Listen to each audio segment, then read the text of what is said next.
Nowadays, comments like these about Indians and other South Asians are all I see online. I know many are trolls or bots spreading misinformation and hate, but hate crimes against South Asians have risen by 143% in recent years. So with this video, I just want to lessen the divide between us by teaching you more about my culture. For example, you might have read this title and thought it was pronounced Sticks and Sikhs. It's actually pronounced Sikhs, but don't worry, even Google got it wrong.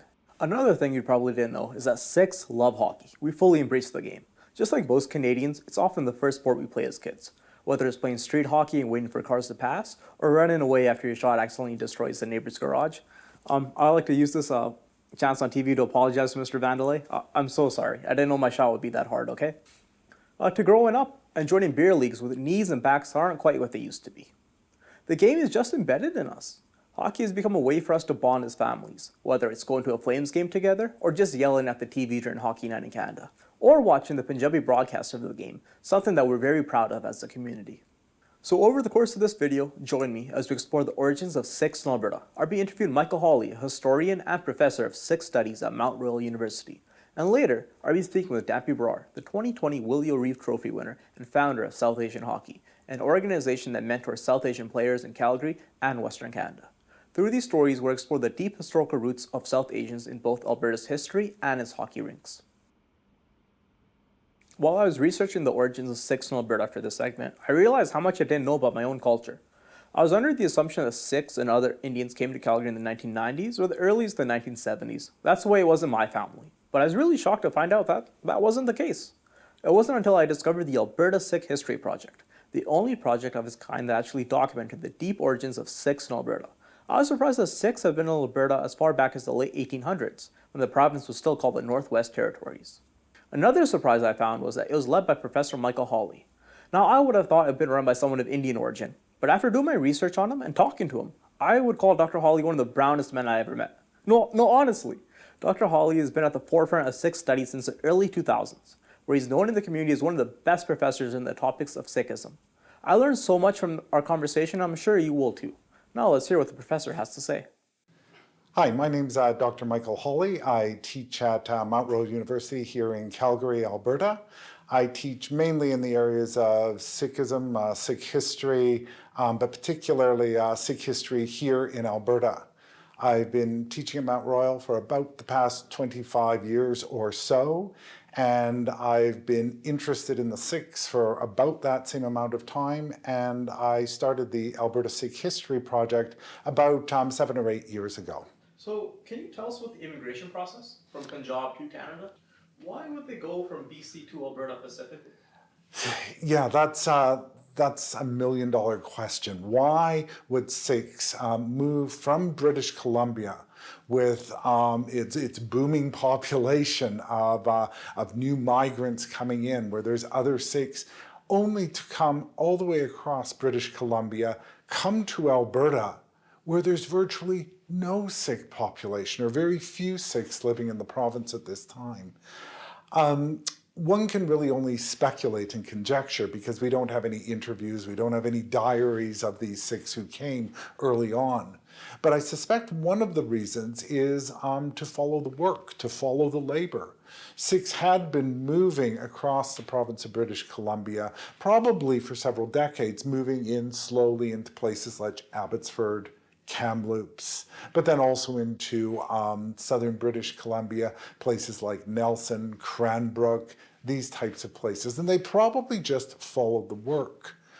But living in Alberta and eastern British Columbia also got Sikhs away from a lot of the racism and a lot of the prejudice and a lot of the moral panic that was going on in Vancouver. There was a great deal of concern by white Canadians in the early part of the 20th century about Asian migration.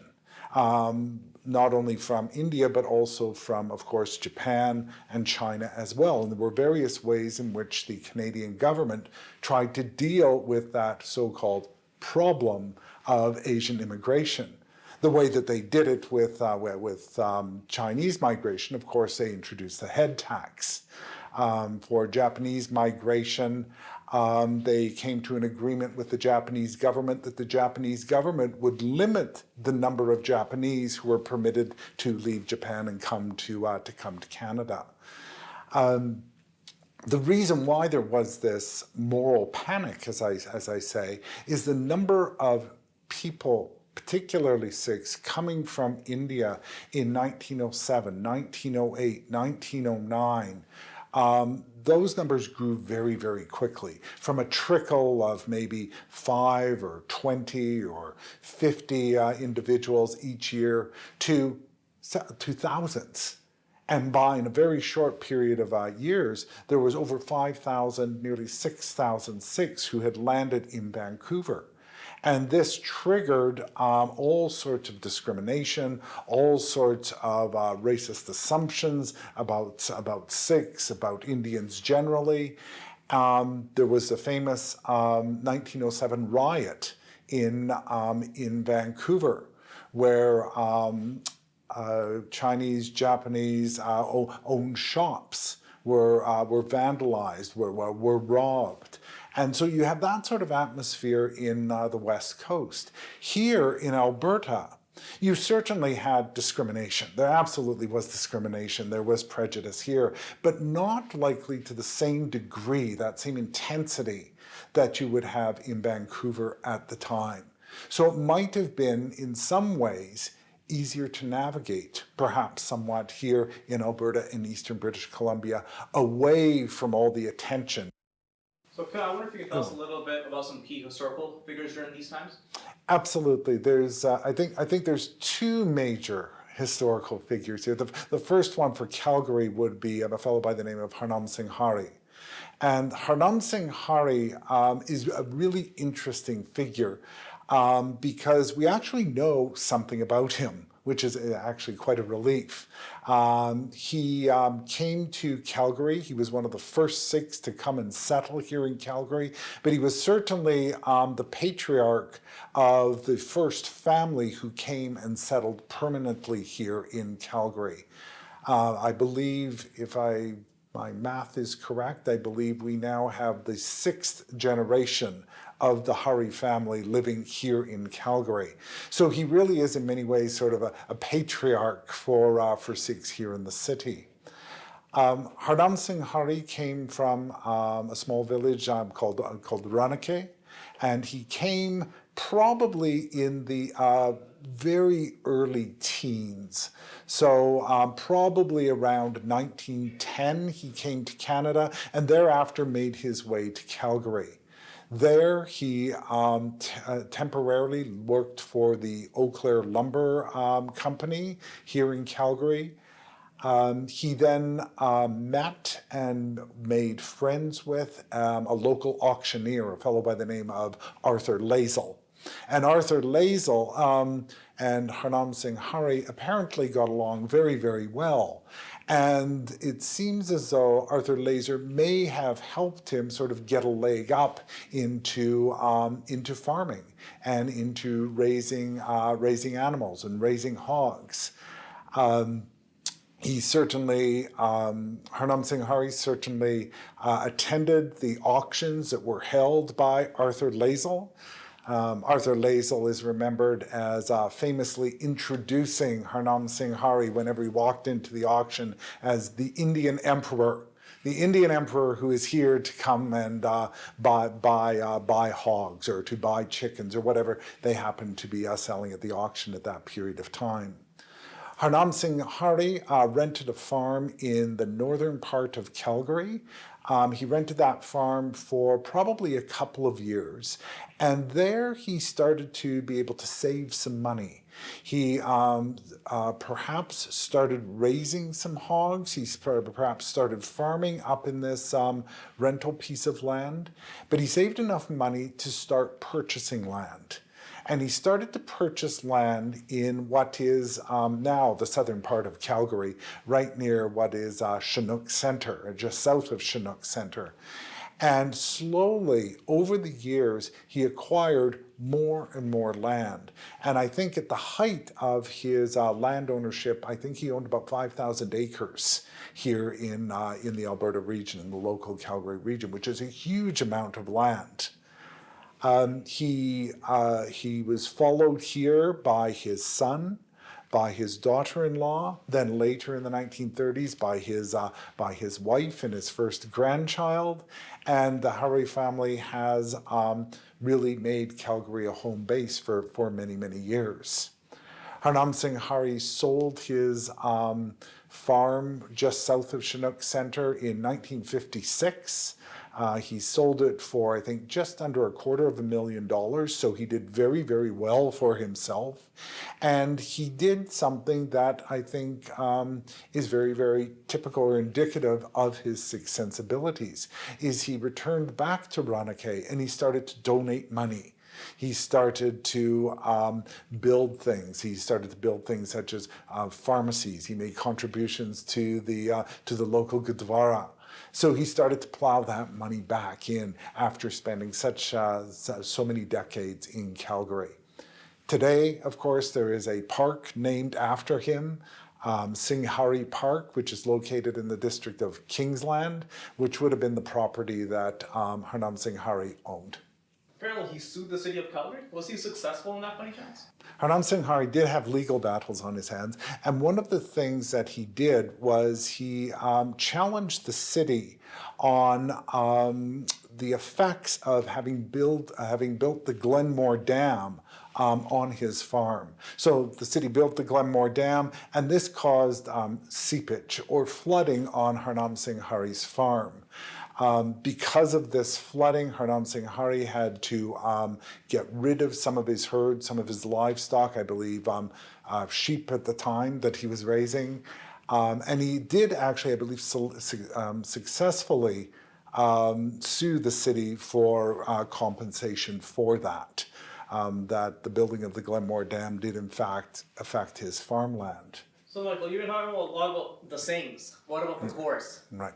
Yeah, the Kaurs, and this is a fabulous question, a fabulous issue, because so often the Kaurs get written out of the story of the Sikhs, particularly in Canada.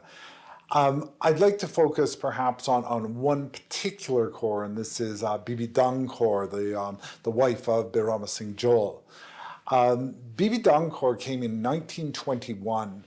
And she and her husband farmed in Pincher Creek from about 1925 to about 1930, and then they relocated here into Calgary. But Bibi Dung Kaur is very, very interesting. It's very likely that she was illiterate or that she could not write. We know that because on her immigration form at the bottom where she was supposed to sign, there's just simply an X. I've seen other documents where people have signed in Punjabi, but the fact that she signed in an X probably means that she could at least not write. Nonetheless, she was very, very successful and quite the entrepreneur. Even in Pincher Creek, she started to raise her own chickens. She, of course, made her own butter, cultivated her own milk, and she sold this. She sold this for her own earnings. When Birama Singh and Dung Kaur came to Calgary, she continued on this. And there's all sorts of stories about how Bibi Dung Kaur would collect eggs or collect milk, make butter, and she would drive herself to various places in the area of Forest Lawn where they lived, and she would actually go to the Forest Lawn hotel in the bar there. And back in the day, men and women sat separately in the bar, and Dung Kaur would go there and sell her wares to the women. Dung Kaur would then take that money, and she wouldn't turn it over to Birama Singh. She pocketed that money for herself. She kept it for herself. Those were her earnings. She earned enough to build herself her own house in Forest Lawn. And that house today still stands. Birama Singh still liked the farm life, and so he purchased another plot of land out near Chestermere, which is still in the family. Bibi Dang Kaur was also devoutly Sikh. She may have been one of the first, or at least among the first, to have a copy of Guru Granth Sahib in the home. So she was devout, she worked hard, she shared her earnings. And one of the things about Bibi Dang Kaur is she was absolutely instrumental in helping new Sikhs arrive in the city. I remember speaking to at least one pioneer who came in the 1960s, who came from Vancouver, and said before he left Vancouver, he was given a little slip of paper with a phone number on it. And he was told, when you get to Calgary, when you get to the bus station in Calgary, just call this number. He had no idea of who this number belonged to. He arrives in Calgary, he finds a payphone, he makes the call, he dials the number on the paper, and Dang Kaur answers. And this new arrival explains he's just come in, he was given her number as a contact. She said, wait right there, she's going to send a car for him. And brings him from the bus station to her home, feeds him, gives him a place to stay temporarily, helps find his own place to live. And she was instrumental in this way in helping to settle and build the new community here in Calgary. So she is really, really important. How can someone at home help you find this information? Oh, how can someone at home help me find this information? One of the things that I firmly believe as an historian and doing the type of history that I'm doing is real history isn't found in government archives. It's not found in official documents. Where real history is found is in people's bedrooms, in people's garages, in people's basements, the boxes with the photographs, the boxes with that old pair of shoes that maybe one's Babaji used to wear. That's real history. So anyone who has come and anyone who has had family in the province for any length of time, they can start looking through their own archives. Those boxes in the back of the closet, those are gold mines. They can also reach out to me if they have stories that they need to tell. They can reach out to me through the Alberta Sikh History Project website. There's a contact tab there. They can reach out to me there. I'd be happy to talk with them. This project has really, from the beginning, been guided by the Sikh community, by individual Sikhs. I'm interested in documenting it, but it's really being led, and where I look, with the help of the Sikh community. Now that we learned about the history of Sikhs in Alberta, let's look into their history in the hockey rinks. The first South Asian player to make it into the NHL was Robin Bawa, who started playing in the early 1990s, followed by Manny Mahutra in the early 2000s. Now in 2024, there are 4 active players. You have Juja Kara, Arshdeep Bain, Zain Parak, and Kevin Ball, the last 2 who happen to play for the Flames. It's strange that since the 1990s, there's been 6 notable players of South Asian origin. It seems like we only get 1 player every generation, so I thought I would discover why. After doing my research, I believe a big part of this has to do with the financial barriers to hockey, especially the cost of playing at an elite level, which can be too much for immigrant families. So let me break it down for you. So first, you have your registration fees for signing up for hockey, which are the highest compared to all other sports. These registration fees can range anywhere between $1,000 to $6,000. Now let's break down the price of equipment. A helmet with a face guard can run you between $100 to $300, a mouth guard $15 to $40, neck protector $20 to $50, shoulder pads $100 to $250, elbow pads $50 to $150, gloves $500 to $300, hockey pants $100 to $280, a cup $3 to $70, a shin guards $100 to $200, a good hockey stick $400 to $500. Even the cost of the socks cost you $20 to $50. Oh my god, I even forgot the equipment bag. That's $150 right there. After you add it all up, before you even get on the ice, we're looking at a total cost anywhere between $2,000 to $8,300. While these prices are high, many Indian families work incredibly hard to scrape together the money for their children to play. However, there's a big financial catch that often prevents kids from immigrant origins advancing to that next level. Let's say your child is exceptional at hockey and ready to chase their dream. To take that big leap to that next level, there's also a massive financial leap involved. Take, for example, North Star Hockey, one of the best clubs in the country. For AA hockey, not even AAA, you're looking at $15,000 for on-ice practices, $9,500 for home games, and $87,000 for coaching.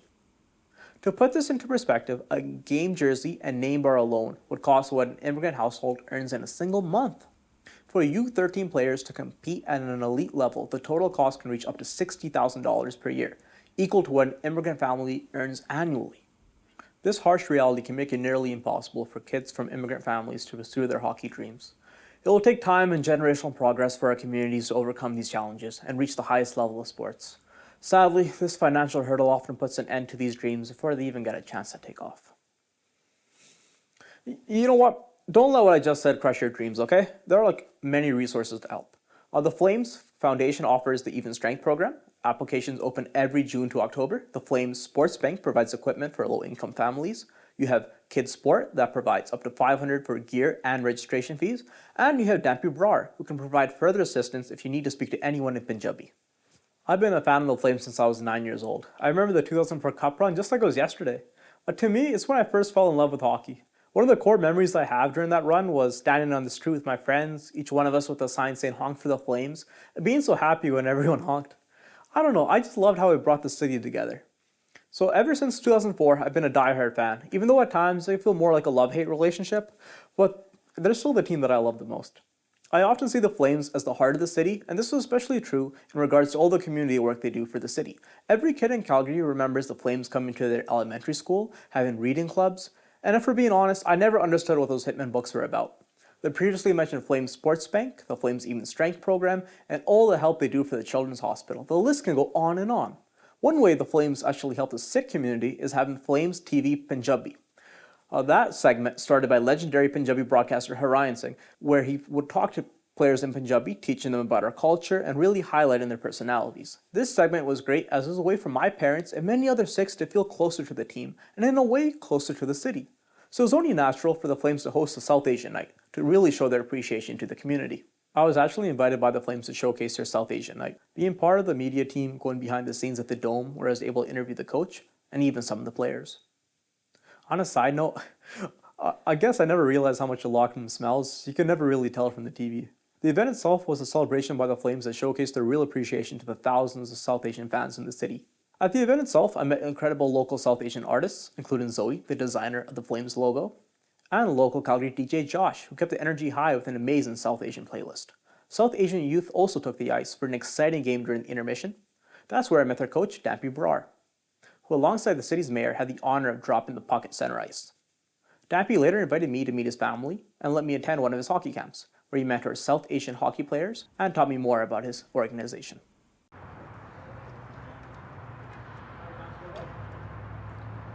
One of the biggest things with hockey is we want to be able to be opening it up for diverse communities, educating them as well about the game of hockey, that it's not a difficult sport to get into. And I've done a lot of that around Calgary, going to people's houses and all and so forth, you know, teaching them how to put on the equipment, where to get the equipment and everything.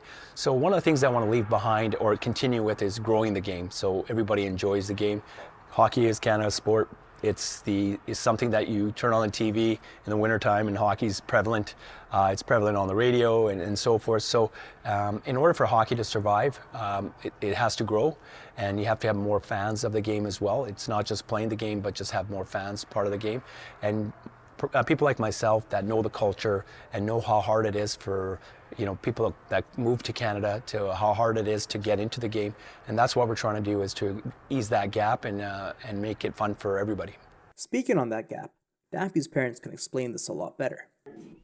22 years ਅਸੀਂ ਸਪਾਰਵਰਡ ਰਹੇ ਜਿੱਥੇ ਗਈ ਡੈਂਪੀ ਨੂੰ ਫਿਰ ਅਸੀਂ ਉੱਥੇ hockey ਚ ਖੇਡਿਆ ਜਿੱਥੇ ਡੈਂਪੀ ਮਾਈਨਰ ਹਾਕੀ ਨਾਲ ਹਾਂਜੀ ਤੇ ਸੋਹਣੀ ਲਾਈਫ ਸੀ ਸਾਡੀ ਗੋਲਡਨ ਲਾਈਫ ਸੀ ਕਿਉਂਕਿ ਗੋਲਡਨ ਲਾਈਫ ਆਈ ਸੀ ਤੁਸੀਂ ਜੋਬ ਵੀ ਸੋਹਣੀ ਸੀ ਮੇਰੇ ਹਸਬੰਦ ਦੀ ਤੇ ਬਾਕੀ ਤੁਸੀਂ ਬੱਚਿਆਂ ਤੇ ਟਾਈਮ ਸੋਹਣਾ ਸਪੈਂਡ ਕੀਤਾ ਕਿਉਂਕਿ ਛੋਟਾ ਟਾਊਨ ਸੀ ਬੱਚਿਆਂ ਨੂੰ ਸਪੋਰਟਸ ਦੇ ਵਿੱਚ ਲਾਇਆ ਤੇ ਫਿਰ ਸਪੋਰਟਸ ਦੇ ਨਾਲ ਤਾਂ ਤੁਹਾਨੂੰ ਪਤਾ ਹੀ ਹੈ ਵੀ ਜ਼ਿੰਦਗੀ ਕਿੱਡੀ ਸੋਹਣੀ ਹੁੰਦੀ ਹੈ ਤੁਸੀਂ ਬੱਚਿਆਂ ਨਾਲ ਬਾਹਰ ਨਿਕਲਦੇ ਆ ਆਪ ਵੀ ਹੈਲਥੀ ਰਹਿੰਦੇ ਆ ਹੈਗਾ ਨਾ ਤੇ ਫਿਰ ਇਹਨੇ ਤਾਂ ਸਾਨੂੰ ਖੁਸ਼ ਕੀਤਾ ਹੀ ਕੀਤਾ ਕਿਉਂਕਿ ਇਹੀ ਬਸ ਸੱਚੇ ਸਾਡੇ ਫਰੈਂਡ ਸੀ ਅਸਲ ਵਿੱਚ ਤੇ ਉਹਨਾਂ ਦੇ ਬੱਚੇ ਖੇਡਦੇ ਸੀ ਹਾਕੀ ਮੇਰੇ ਛੋਟੇ ਥੋੜੇ ਜਿਹੇ ਵੱਡੇ ਸੀ ਇਹ ਤੋਂ ਤੇ ਉਹਨਾਂ ਨੇ ਸਾਨੂੰ ਮਤਲਬ ਐਨਕਰੇਜ ਕੀਤਾ। ਫਿਰ ਇਹ ਨੇ ਜਦੋਂ ਅਸੀਂ ਟੀਵੀ ਤੇ ਵੀ ਦੇਖਣੀ, ਸਮਾਲ ਟਾਊਨ ਸੀ, ਕੋਈ ਐਕਟੀਵਿਟੀ ਤਾਂ ਹੈ ਨਹੀਂ ਸੀ, ਹਾਕੀ ਦੇਖਦੇ ਸੀ। ਤੇ ਇਹਨੇ ਛੋਟੇ ਹੁੰਦੇ ਨਹੀਂ ਹਾਕੀ ਹੱਥ 'ਚ ਫੜ ਲਈ, ਟੀਵੀ ਦੇ ਅੱਗੇ ਫਿਰਦੇ ਰਹੇ, ਖੇਡੀ ਖੁੱਡੀ ਜਾਣਾ ਖੇਡੀ ਜਾਣਾ। ਫਿਰ ਇਹਦਾ ਹੱਥ ਹੀ ਇੰਨਾ ਚੰਗਾ ਸੀ, ਆਪ ਚਲਿਆ ਗਿਆ ਹੈ ਨਾ। ਸਾਡੀ ਇਹ ਅਸੀਂ ਕਦੇ ਵੀ ਇਹ ਪ੍ਰੈਕਟਿਸ ਮਿਸ ਨਹੀਂ ਕੀਤੀ, ਕਦੇ ਕੋਈ ਗੇਮ ਮਿਸ ਨਹੀਂ ਕੀਤੀ। 2 ਵੀਲ ਹੁੰਦੀਆਂ ਸਾਡੇ ਕੋਲ ਕਾਰਾਂ, ਉਦੋਂ ਫਰੰਟ ਵੀਲ ਕਾਰ ਨਹੀਂ ਸੀ, 4 ਵੀਲ ਨਹੀਂ ਸੀ, ਸਨੋ ਵੀ ਜ਼ਿਆਦਾ ਪੈਂਦੀ ਸੀ। So we never missed anything and thanks our ਸਾਡੇ ਫੋਰਮੈਨ, ਸਾਡੀ ਕੰਪਨੀ ਮੈਨੂੰ ਟਾਈਮ ਆਫ ਦੇ ਦਿੰਦੇ ਸੀ। ਜਿਵੇਂ ਘੰਟਾ ਲੇਟ ਜਾਂਦਾ ਤਾਂ ਵੀ ਕੁਛ ਨਹੀਂ ਕਹਿੰਦੇ ਸੀ। I appreciate those people. After my wedding, from my side, I see the wedding in Surrey. My nephew's son, after 49 years. 49. I did not see any wedding because of my kids. Yeah, because I give more preference to my kids.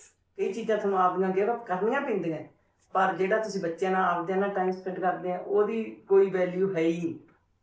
ਤੇ ਬੱਚੇ ਹੁਣ ਦੇਖੋ ਕਿ ਕਿੰਨੀਆਂ communities ਦੇ ਵਿੱਚ ਵੀ ਅਸੀਂ ਲੈ ਕੇ ਜਾਂਦੇ ਹਾਂ, ਆਪ ਤੁਹਾਨੂੰ ਪਤਾ ਹੀ ਹੈ। ਤੇ ਜੇ ਤੁਸੀਂ ਇਹਨਾਂ ਨੂੰ ਟਾਈਮ ਸਪੈਂਡ ਕਰੋਗੇ ਤਾਂ ਹੀ ਬੱਚੇ ਸਟ੍ਰੇਟ ਰਹਿਣਗੇ, ਹੈ ਨਾ। ਹਾਂਜੀ ਹਾਂ। 100 people, 100 families ਉੱਥੇ ਹੋ ਗਈਆਂ ਸੀ।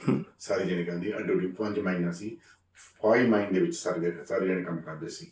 ਐਂਡ ਸਾਰੇ ਜਣੇ ਗੈਟ ਟੂਗੈਦਰ ਹੋ ਜਾਂਦੇ ਸੀ ਜਦੋਂ ਕਦੇ ਸੀ ਗੇਮਾਂ ਕਰਾਉਂਦੇ ਹੁੰਦੇ ਸੀਗੇ। ਸਾਰੇ ਜਣੇ ਸੱਦਦੇ ਸੀ, ਸਾਰੇ ਕਿਡਸ ਖੇਡਦੇ ਸੀ। ਮੈਨਸ ਵਾਸਤੇ ਵੀ ਲੇਡੀਜ਼ ਵਾਸਤੇ ਵੀ ਅਸੀਂ ਕ੍ਰੀਏਟ ਕਰਦੇ ਜੋਬਾਂ, ਜੋ ਖੇਡਾਂ ਹੁੰਦੀਆਂ ਸੀ ਉਹ ਖੇਡਦੇ ਸੀ। ਸੋ ਜੇ ਹੁਣ ਹਾਕੀ ਦੇ ਬਾਰੇ ਆਪਣੇ ਇੱਥੇ ਛੋਟੇ ਜੋ ਨਿੱਕੇ ਜਵਾਕ ਜਦੋਂ ਵੇਖੇ ਸਕੇਟਿੰਗ ਕਰਦੇ ਡਰਿੰਕਿੰਗ ਲੈ ਕੇ ਗਏ, 2-3 ਸਾਡੇ ਫੈਮਿਲੀ ਫਰੈਂਡ ਇਹਨਾਂ ਨੇ ਹੈਲਪ ਕੀਤੀ। ਇਹ ਡਿੱਗ ਪੈਂਦਾ ਸੀ, ਚੱਕ ਲਈ ਸੀ, ਸਕੇਟ ਕਰਦਾ ਕਰੀ। He was very aggressive and day one he was very aggressive। ਇਹ ਪਹਿਲੇ ਦਿਨ ਹੀ ਸਟੈਂਡ ਕਰਕੇ ਥੋੜਾ ਜਿਹਾ ਚੱਲਣ ਲੱਗ ਗਿਆ ਸੀ। ਤੇ ਨੈਕਸਟ ਡੇ whatever then ਉਹ ਛੋਟੀ ਕਮਿਊਨਿਟੀ ਕਰਕੇ ਸਾਰੇ ਗੋਰੇ ਸਾਰੇ ਆਪਣੇ ਬੰਦੇ ਬਹੁਤ ਹੈਲਪ ਕਰਦੇ ਸੀ day one। ਐਂਡ ਮੇਰੇ ਜਾਣ ਮੈਂ ਤਾਂ ਜਾ ਕੇ ਰਾਈਡ ਦਿੰਦਾ ਸੀ, ਇਹ ਆਪਣੀ ਡੈਂਪੀ ਜਾ ਕੇ ਜਦੋਂ ਸਕੇਟਿੰਗ ਕਰਦਾ ਸੀ। he was very good। Back on the ice, Stampy goes more in depth on the importance of community. What a player can get out of a South Asian camp that we do, or summits we call it, we do, is first of all the confidence, just before they step on the ice, the confidence that they're going to come to the rink and there's going to be players in the dressing room that look like them, same culture. Also the instructors are also ethnic and diverse. Biggest thing for athletes nowadays is to be comfortable in a safer setting, and to be able to provide that is what we do. The first drill we did was puck control on the top of the circle and bottom of the circle, and then go in for a shot.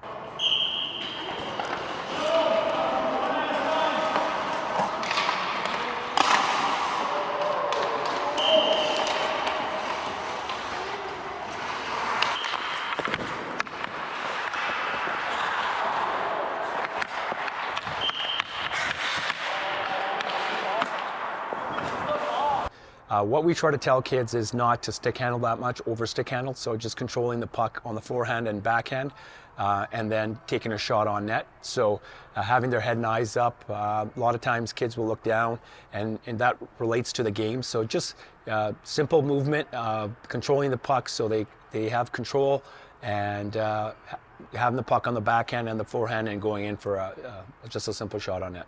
The drill that we did, the second drill that we did was more on passing into the coach, going inside out, and then receiving a pass. So the kids have their stick on the ice when they go around the cone, in this case my glove, and get ready for a pass right away, control the puck, accept it, and then go in for a shot.